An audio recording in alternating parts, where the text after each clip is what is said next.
Hello guys, welcome back to the Commerce Point. This is another video of Microeconomics. आज हम micro economics का सबसे important topic देखेंगे, demand. ये बहुत इजी और बहुत इम्पॉर्टेंट टॉपिक है। डिमांड को जनरेट करते हैं कंज्यूमर। जैसे हम डेली लाइफ में कुछ ना कुछ चीज़ों को कंज्यूम करते हैं, डेली हम प्रोडक्ट वगैरह कंज्यूम करते हैं, चाहे वो खाने के लिए हैं, चाहे हमारी और एक्टिविटीज़ के लिए हैं। तो इस तरह से हम लोग उन चीज़ों की डिमांड को जनरेट कर रहे हैं। तो डिमांड को पढ़ने से पहले हम इसके कुछ सिमिलर वर्ड्स देखेंगे, जैसे कि डिज़ायर। हम इन डिमांड और डिज़ायर को दोनों को एक ही जैसा नॉर्मली लाइफ में लेके चलते हैं, लेकिन इकोनॉमिक्स में डिज़ायर और डिमांड जो है वो अलग अलग कंसेप्ट होते हैं। दोनों का मीनिंग जो है वो अलग हो जाता है। जैसे कि पहले हम लेके चले डिज़ायर होती है विश।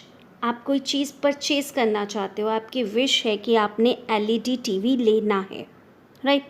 तो ये आपकी विश है, लेकिन अभी आपके पास इनफ मनी नहीं है कि उसको परचेज़ कर सको, तो वो सिर्फ डिज़ायर रह जाती है।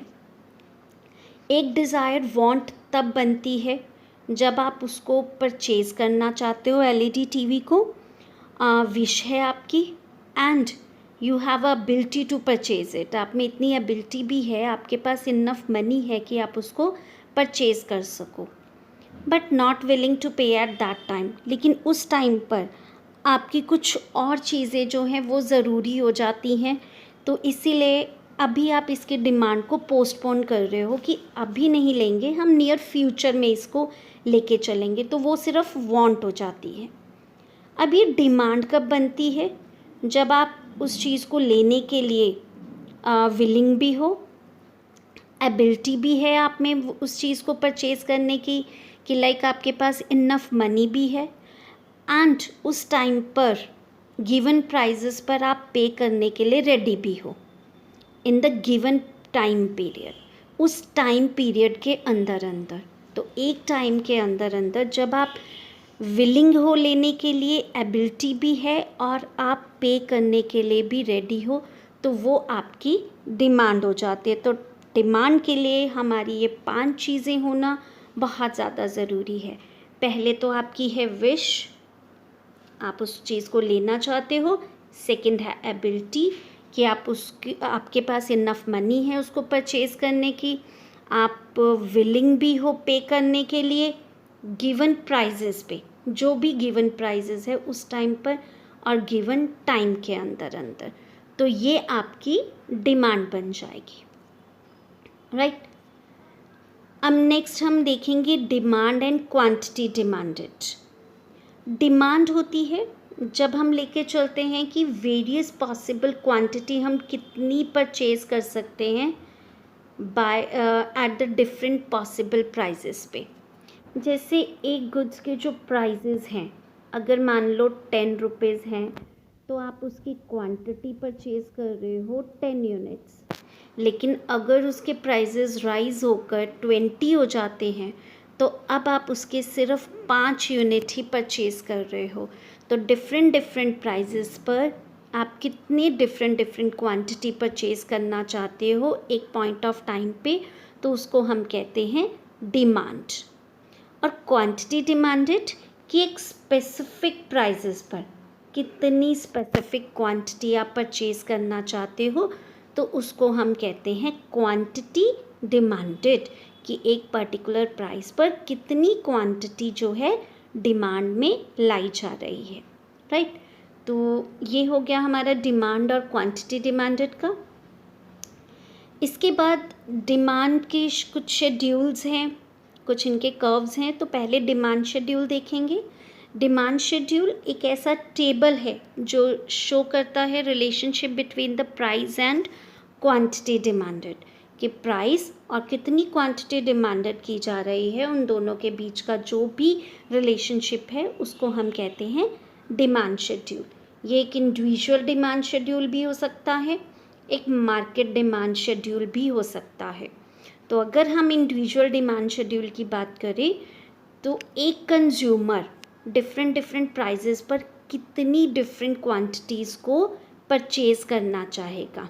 It shows different quantity of the commodity which consumer buy at a different prices at a particular time. एक टाइम पर अगर उसको हम डिफरेंट डिफरेंट प्राइजेस ऑफ़र करते हैं तो वो कितनी क्वांटिटी परचेज़ करना चाहेगा. जैसे मैंने ऑफ़र किया 10 रुपीज़ तो वो 100 यूनिट्स लेना चाहता है. और अगर उसको ऑफ़र किए जाते हैं 8 रुपीज़, मीन्स प्राइजेस को रिड्यूस किया जाता है, तो अब वो उसके ज़्यादा क्वांटिटी मीन्स 120 यूनिट्स लेना चाहता है. तो डिफरेंट प्राइजेस पर वो कितनी डिफरेंट क्वांटिटीज़ को परचेज़ करना चाहेगा. तो यहाँ पर हम सिर्फ एक कंज्यूमर के बारे में बात करते हैं, तो इसीलिए ये इंडिविजुअल डिमांड शेड्यूल है, राइट. उसके बाद हम बात करेंगे इसके शेड्यूल की. तो शेड्यूल में अब आप देखो, जैसे हमारे पास जो प्राइजेज़ हैं, अगर 4 रुपीज़ उसको ऑफ़र किए जा रहे हैं तो वो सिर्फ 1 यूनिट लेना चाहता है, राइट. अगर प्राइजेस कम करके 3 कर दिए जाएँ तो अब वो क्वांटिटी डिमांडेड ज़्यादा करेगा. अगर 2 रुपीज़ प्राइस हो जाती हैं किसी भी कमोडिटी की तो ये 3 हो जाती हैं, और अगर 1 है तो ये हमारी 4 यूनिट्स.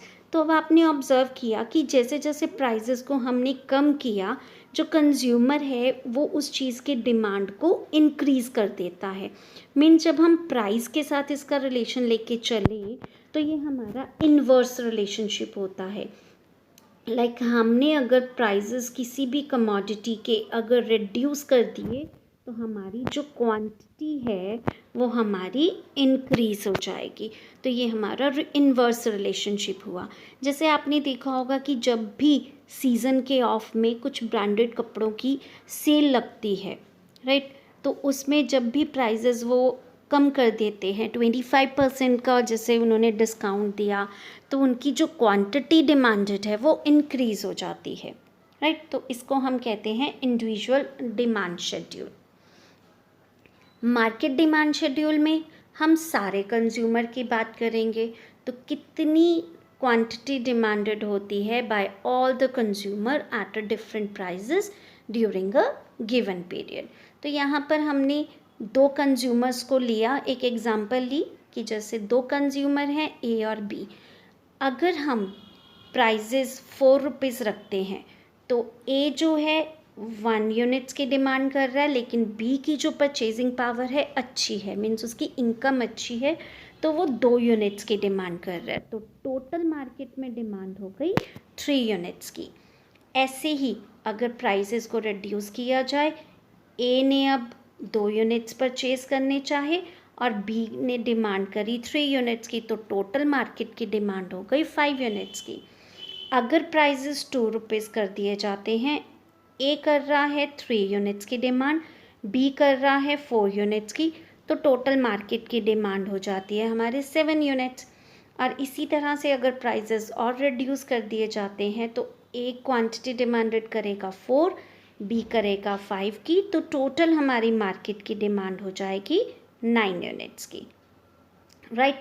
तो ये हमारे सारे कंज्यूमर की एक मार्केट में जो टोटल डिमांड होती है वो जनरेट होती है. अब होते हैं डिमांड कर्व.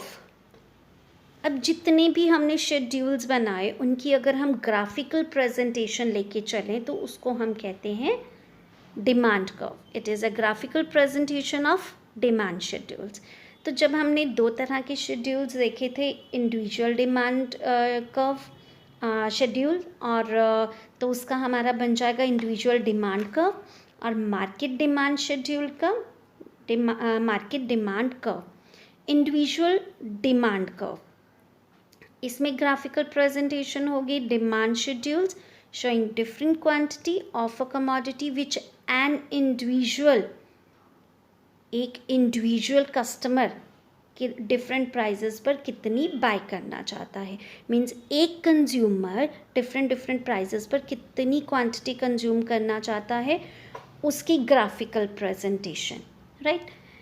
जैसे कि यहाँ हम देख रहे हैं कि हमने एक्स एक्सिस पर क्वांटिटी ली और वाई एक्सिस पर हमने प्राइजेस ली, राइट।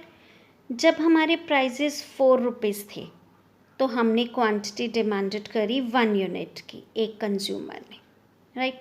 जैसे ही प्राइजेस रिड्यूस्ड होके 3 रुपीज़ हो गए तो 2 यूनिट्स की हमारी क्वांटिटी डिमांडेड हुई। 2 रुपीज़ पे 3 की, 1 पे 4 की। तो आपने ऑब्ज़र्व किया कि जैसे जैसे हमारे प्राइजेस रिड्यूस्ड हुए क्वांटिटी हमारी इंक्रीज़ होती गई। तो इन सब को हम मिला के अपना डिमांड शेड्यूल बनाएंगे और ये डिमांड शेड्यूल जो है हमारा स्लोप डाउनवर्ड्स जा रहा है। क्यों जा रहा है? Because of inverse relationship between price and quantity. ये काफ़ी बार 1 मार्क्स में क्वेश्चन पूछा जाता है कि डिमांड शेड्यूल डाउनवर्ड स्लोप क्यों है, इसका जो स्लोप है वो डाउनवर्ड्स क्यों है? Because of inverse relationship between price and quantity, right. ऐसे ही हम बात करेंगे मार्केट डिमांड शेड्यूल की। तो मार्केट डिमांड शेड्यूल में हम सारे कंज्यूमर्स की डिमांड शेड्यूल्स को देखेंगे, उनकी ग्राफिकल प्रेजेंटेशन देखेंगे। जैसे कि मैंने आपको लास्ट उसमें बताया था कि मार्केट डिमांड शेड्यूल जो होता है वो होता है डिमांड जो भी टेबल होगा जिसमें ए और बी की बात करेंगे। सॉरी, यहाँ पर शेड्यूल की जगह आप कर्व लेके चलोगे तो यहाँ पर हम बात करेंगे मार्केट डिमांड कर्व की। तो market demand curve graphical presentation है हमारे मार्केट डिमांड शेड्यूल की, जो डिफरेंट डिफरेंट क्वांटिटी शो कर रहा है सारे कंज्यूमर की। आप यहाँ पर देखिए, अगर हम ए की बात करें तो हमने जो इंडिविजुअल का डिमांड शेड्यूल कर्व देखा था सेम वही बनेगा। 4 रुपीज़ पे 1 यूनिट, 3 पे 2, अगर 2 रुपीज़ प्राइजेस हो जाते हैं तो 3 और 1 पे 4 की। तो ये हमारी ए कंज्यूमर की हो गई। ऐसे ही हम बी की भी करेंगे। बी जो है 4 रुपीज़ अगर प्राइजेस थे तो वो 2 यूनिट्स की डिमांड कर रहा था। प्राइजेस रिड्यूस्ड होके अगर 3 हो जाते हैं तो वो 3 यूनिट्स की डिमांड कर रहा है। तो ऐसे सो ऑन करते हुए हमने इसका शो कर देना है बी का। ऐसे ही अब हम दोनों को मिलाकर मार्केट डिमांड कर्व बनाएंगे। मार्केट डिमांड कर्व में हम दोनों का कंसेप्ट लेके चलेंगे, ए और बी का। तो ए और बी की टोटल डिमांड 4 रुपीज़ पर थी, 1 + 2 3 यूनिट्स, तो हम 3 यूनिट्स पे इसको लेके चलेंगे। उसके बाद अगर प्राइसेस 3 रुपीज़ हो जाते हैं तो दोनों की टोटल डिमांड हो जाती है ए की 2 यूनिट्स, बी की 3 यूनिट्स, तो ये हमारे टोटल हो जाते हैं 5 यूनिट्स।